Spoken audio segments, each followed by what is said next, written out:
You know, Yeah. I've had guys reject me, and I'm like, oh yeah, totally. Good choice on your part, sir. So, snap judgment, what were your first impressions of each other when you first met? Immediate Love. Yeah, it was ridiculous. We met in the audition, and we were just like, Yeah. like we were just such idiots right away. Yeah, it was really fun. Well, you guys have this awesome scene that I think people have seen in the preview where you freak out because Bill's character calls you the night after you hook up. Oh my god, he's calling me. Why would he call? You guys just had sex. This is Amy. I think you butt dialed me. No, I dialed you with my fingers. What'd she say? What'd she say? He called me on purpose. Hang up. He's obviously like sick or something. I was wondering if you wanted to hang out again. I'm gonna call the police. So what is kind of the weirdest like first date or post first date behavior you guys have fielded in your own lives? Ooh. Oh, a lot. Like mostly all very weird. Weird, yeah. I've had guys that were like in the first week, like my mom is coming in for lunch today. Yeah, and I'm like, no.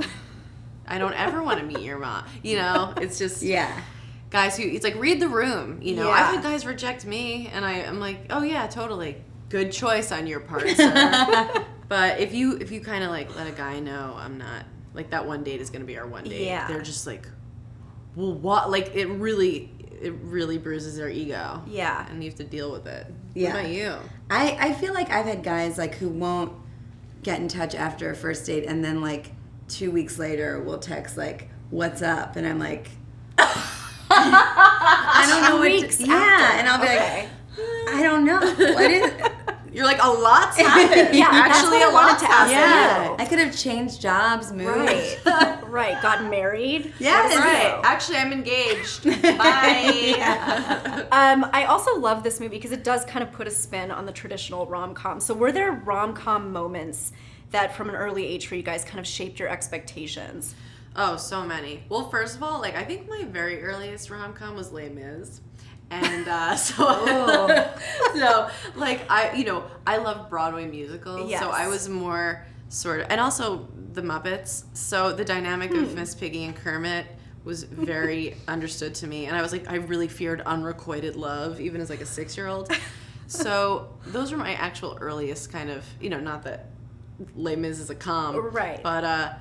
But then, I loved anything with Meg Ryan. A Sleepless in Seattle. Yeah, I'll take it. Any day. Yeah. I mean, it's not really a romantic comedy, but I love Shelley Long's relationship. Oh, God. In True Beverly Hills, how she and the guy from Coach, how they're like getting divorced, and then, my parents are married, and I'm sure if your parents are divorced and you see that movie, it sort of sets up false like they get back together at the end. Spoiler. If you haven't seen True Beverly Hills, but anyway, Amy, I know a lot of this movie is based on your personal experiences. What? Yes, so I've heard. Is there anything that you were afraid to put in the movie or thought maybe I shouldn't? Yeah, there's one scene where my character, it's a scene with John Cena when he like sees that I've been sleeping with other guys. And I wasn't sleeping with other guys, but I was starting to be interested in someone else. And my boyfriend at the time, like checked my email and I was really stoned when he asked me about it, and I was just, and you're supposed to comfort them and fight for the relationship, but I was just like, can I leave? Like I was, so that, and I thought maybe about not putting that in, but then I asked the guy and he was like, put it in.